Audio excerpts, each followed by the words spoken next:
There's a regional dimension to the problem. That's why the advocacy group, we wanted to include Pakistan in this dialogue, because we cannot just address it on one side of the border. The border, in some sense, doesn't mean anything. There's a lot of movement between the people in these areas. But if we look historically, there has not been a lot of support for development in those areas by the Pakistani government. So they've been rather isolated. And if you look at a map and you map out security and development, you will see a direct correlation with that.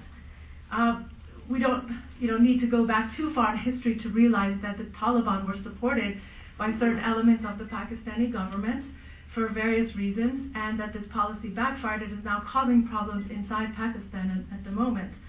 So I don't think that we should frame this as a Pashtun problem or as a Pashtun issue. Terrorism is global, and it's not the result of one group's action.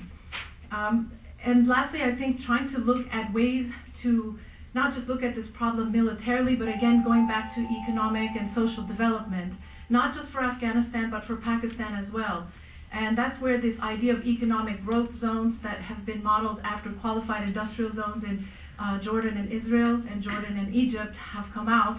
The State Department has been looking at this issue and has been trying to do it with Afghanistan and Pakistan, meaning that there would be jobs created in Afghanistan, and Pakistan would be able to export certain components, and you could get duty-free trade entry into the US. So this would be a win-win situation for all three countries. I think we need to start looking at constructive ways to have the countries work together and benefit, and stop blaming which side of the border caused the problem. And I think, lastly, Pakistan, if you look at the growth in trade, it went from about 10 million, it's now $1.2 billion that Pakistan is exporting. So we need to benefit from the greater exchange of dialogue, ideas, education. There is a military component now, and what happened prior to the current moment is everything was stopping at the Pakistani border. And now I think the candidates are addressing what to do now that that policy has not worked.